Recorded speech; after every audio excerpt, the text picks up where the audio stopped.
الفيديو غنوريك كيفاش تستغل هاد الفتره ديال كاس العالم وتدخل منها فلوس، و90% ديال المغاربه ما عارفينش هاد السر.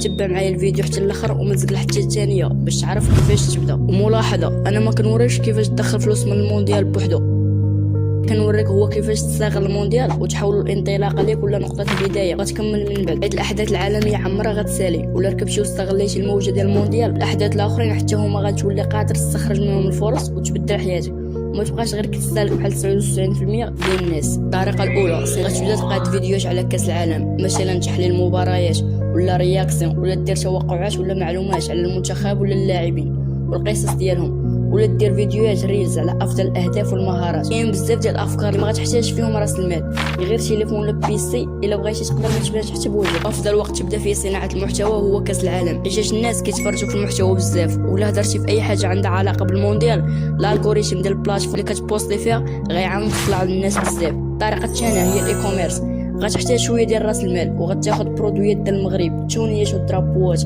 والرايات والكاسكيطات وداكشي، غتاخذهم بالجمله وغتعاود فيهم البيع.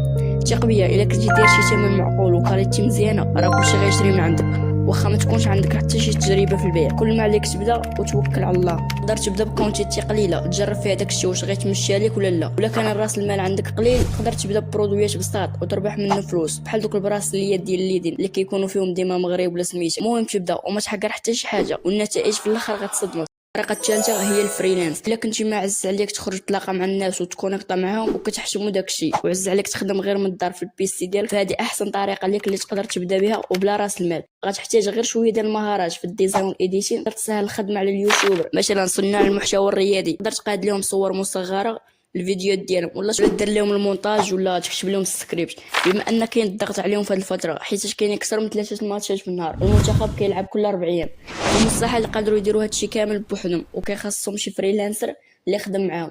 وانت الدور ديالك تهضر معاهم في الايميل ولا في انستغرام وتعرض عليهم الخدمه ديالك واش غتقدم لهم. والمشكل هو ان بزاف ديال الناس كيعرفوا هاد الفرص، ولكن كيبقاو ياجلوا وكيقولوا غدا نبدا، وفي الاخر ما كيديروا والو، كيضيعوا عليهم هاد الفرصه. كتب لي في التعليقات الدومين اللي عجبك وغتبدا فيه، ولا عجبك بحال ما هاد النوع ديال المحتوى اشترك في القناه. الخوت بغيتي هاد الفيديو تبارطاجا مع الماكس ديال الناس، خصوصا الشباب ديال المغرب، وهبط في التعليقات كتب لي اي نقطه ولا ايموجي، اي حاجه باش الفيديو يطلع لبزاف ديال الناس. شكرا.